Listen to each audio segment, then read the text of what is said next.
ইশারের আযান হইল, তখনও তিনি সূরা ইখলাস দিয়ে নামাজ পড়াইলেন। প্রতিমধ্যে যখন ফজরের আযান হইল, ওনাকে ইমামতির জন্য যখন সামনের দিকে বাড়ায় দেওয়া হলো, আমির সাহেব তখন সূরা ইখলাস দিয়ে নামাজ পড়াইলেন। এবার সাবেক মেয়েদের চিন্তা হইল, উনি 3 ওয়াক্তের নামাজ যখন সূরা ইখলাস দিয়ে নামাজ পড়াইছেন, বাকি ওয়াক্তের নামাজগুলোতেও উনি সূরা ইখলাস দিয়ে নামাজ পড়াইতেছেন। এবার ওই কাফেলা যখন ফিরে আসলেন, আসার পর নবীজির কাছে সাবেক মেয়ে বললেন, ইয়া রাসূলুল্লাহ, আপনি এমন একজনকে আমাদের মধ্যে আমির নিযুক্ত করলেন, যিনি ফজরের নামাজে সূরা ইখলাস পড়েন, ইশার নামাজে সূরা ইখলাস পড়েন, তিনি মাগরিবের নামাজে সূরা ইখলাস দিয়ে পড়াইলেন। রাসূল আরবি সাল্লাল্লাহু আলাইহি ওয়াসাল্লাম তার সাহাবীকে ডাকলেন, ডাকার পর জিজ্ঞাসা করলেন, আমার সাহাবী, তুমি কেন সূরা ইখলাস দিয়ে নামাজ পড়াইলা? কোরআনের ভিতরে তো কত সূরা দেখা যায়, কোরআনের মধ্যে কত আয়াত, এত কিছু রেখে কেন সূরা ইখলাস দিয়ে নামাজ পড়াইলা? সাহাবী উত্তর বলে, ইয়া রাসূলুল্লাহ, আমি সূরা ইখলাস দিয়ে জন্য নামাজ পড়াইছি, সূরা ইখলাসের মধ্যে আমি আমার রবের পরিচয় খুঁজে পাই, সূরা ইখলাসের মধ্যে আমি আমার রবকে খুঁজে পাই, সূরা ইখলাসের মধ্যে আমি আমার রবের মহব্বত খুঁজে পাই। রাসূল সাল্লাল্লাহু আলাইহি ওয়াসাল্লাম ডাকতে বলে, আমার সাহাবী শুনো শুনো, আমার আল্লাহ তোমার প্রতি খুশি হয়ে গেছে।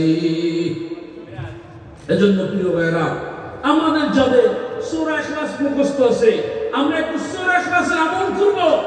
যদি কোনো ব্যক্তি সূরা ইখলাস একবার পড়ে, আমার রব্বে কারীম খুশি হইয়া পুরো 10 পারা কোরআন পড়ার সওয়াব দান করেন।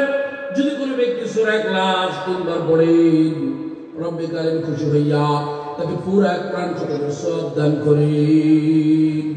যদি কোনো ব্যক্তি সূরা ইখলাস দিনের ভিতরে 200 বার তেলাওয়াত করে, 200 বার তেলাওয়াত করে, রব্বে কারীম খুশি হইয়া তাকে 66 বার কোরআন খতমের সওয়াব দান করে।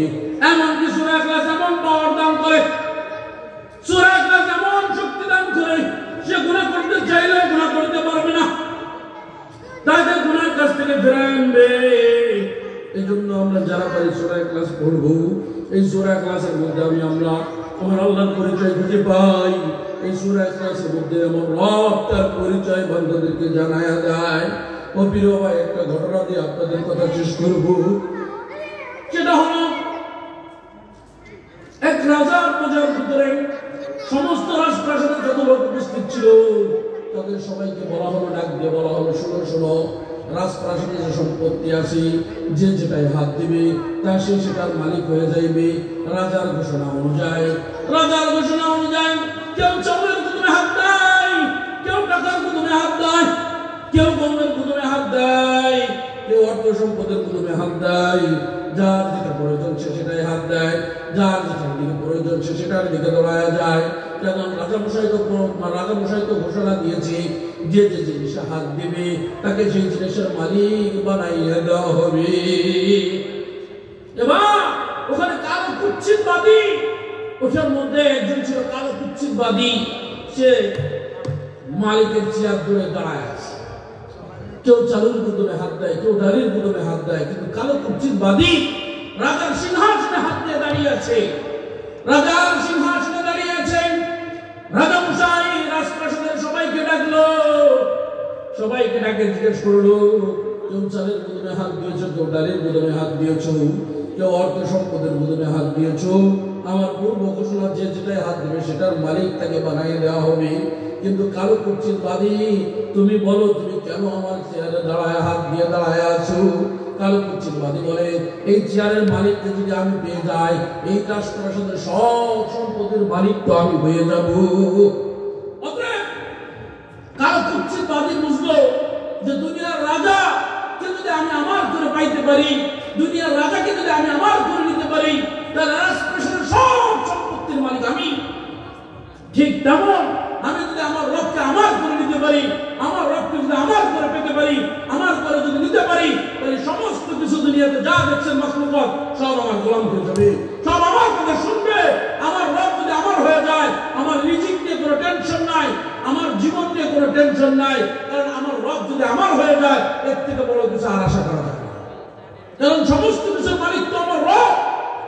একদল বলে হুজুর আপনার রবকে তো কত ডাকলাম, আপনার রবকে তো কত স্মরণ করলাম, আপনার রব তো ডাকে সাড়া দেয় না, আপনার রবকে তো ডেকে পাই নাই। ও দুনিয়ার মানুষেরা শুনো শুনো শুনো, আমরা প্রতিদিন নামাজ পড়ি, নামাজের মধ্যে ইমাম সাহেব একটা আয়াত তেলাওয়াত করেন, আয়াতটা হলো আর রহমানির রহিম। প্রতিদিন প্রতি ওয়াক্তে নামাজের মধ্যে ইমাম সাহেব আয়াতটা পড়ে আল্লাহ পাক রব্বুল আলামিন সূরা ফাতিহার মধ্যে জানায়া দেয়, ও আমার বেনামাজিরা, ও আমার বেনামাজিরা শুনো শুনো, ও আমার বান্দারা শুনো শুনো, আমি আল্লাহ রহমানুর রহিম, পরম করুণাময় দয়ালু আল্লাহ। আমার দিকে ফিরে আসো, ফিরে আসো, তওবা করো। আমি তো রহমান, আমি তো গফুর। আর আমরা বান্দা রবের হুকুম মানতে চাই না, রবের দিকে ফিরে আসতে চাই না। আর ভাই যদি একজন মূর্তি পূজাকারীর সালাম সালাম বলে রাখতে রাখতে মুখ দিয়ে বেরিয়ে গেছে সালাম, আমাকে বাঁচাও, তাকে যদি মাফ করতে পারি, আমার আপনার রব আমাকে আপনাকে কেন মাফ করবে না? আমি আপনি তো আখির নবীর উম্মত, এমন নবীর উম্মত যে নবী দুনিয়া থেকে বিদায় নেওয়ার সময় ইয়া উম্মতি বলে আফসোস করছে। কাল কিয়ামতের ময়দানে সমস্ত নবী সমস্ত উম্মতিরা ইয়া উম্মতি করবে না, সবাই ইয়া নফসি করবে। আপনার আমার আখির নবীর উম্মত যেটা, আমরা যে নবীর উম্মত, এই নবী বলবে ইয়া উম্মতি ইয়া উম্মতি ইয়া উম্মতি। অতএব উম্মতের চিন্তায় আমার নবী বিভোর হয়ে থাকবে। এমন নবী পাওয়ার পরেও আর নবীজি এমন নবী পেয়েছি, আবার রব্বে কারীম প্রতিদিন নামাজের ভিতরে বান্দাদেরকে জানায় দেয়, আমি তো আর রহমানুর রহিম, পরম করুণাময় দয়ালু আল্লাহ। এই সংবাদটা প্রতিদিন আমরা জানার পরেও এই রবের হুকুম মানতে চাই না, রবের দিকে ফিরে আসতে চাই না, রবের হুকুম মানতে চাই না। প্রিয় ভাইরা, অল্প সময় কিছু কথা বললাম। আল্লাহ পাক রব্বুল আলামিন আমাদেরকে এই কথা অনুযায়ী আমল করার তৌফিক দান করুন, রবের হুকুমগুলো মেনে চলার তৌফিক দান করুন। আমিন।